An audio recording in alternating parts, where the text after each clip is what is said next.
1 Samuel chapitre 7. Les gens de Kirjat-Jéarim vinrent et firent monter l'arche de l'Éternel.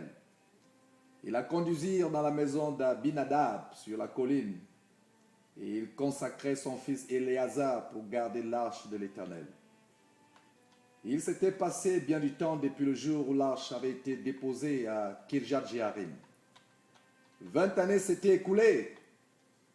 Alors toute la maison d'Israël poussa des gémissements vers l'Éternel. Samuel dit à toute la maison d'Israël, « Si c'est de tout votre cœur que vous revenez à l'Éternel, ôtez du milieu de vous les dieux étrangers et les Astartés.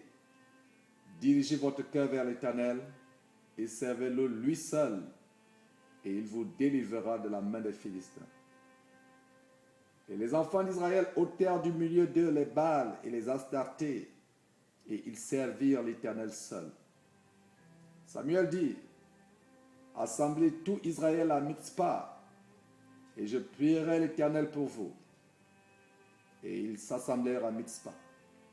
Ils puisèrent de l'eau et la répandirent devant l'Éternel.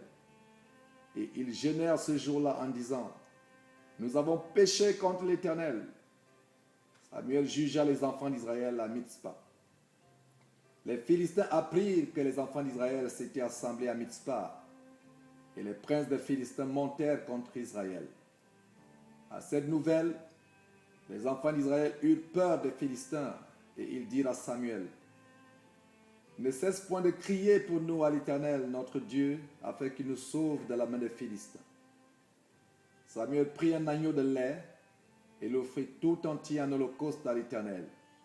Il cria à l'Éternel pour Israël, et l'Éternel l'exauça.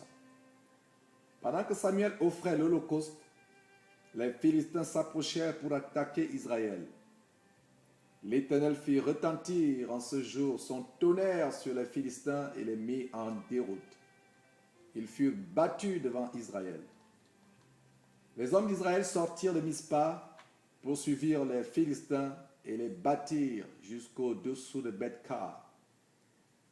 Samuel prit une pierre qu'il plaça entre Mitzpah et Shen, et il l'appela du nom d'Ebenezer en disant, « Jusqu'ici, l'Éternel nous a secourus. » Alors les Philistins furent humiliés, et ils ne vinrent plus sur le territoire d'Israël. La main de l'Éternel fut contre les Philistins pendant toute la vie de Samuel. Les villes que les Philistins avaient prises sur Israël retournèrent à Israël, depuis Écron jusqu'à Gath avec leur territoire. Israël les arracha de la main des Philistins, et il y eut paix entre Israël et les Amoréens. Samuel fut juge en Israël pendant toute sa vie. Il allait chaque année faire le tour de Bethel, de Gilgal et de Mitzpah, et il jugeait Israël dans tous ces lieux. Puis il revenait à Rama, où était sa maison, et là il jugeait Israël, et il y bâtit un autel à l'Éternel.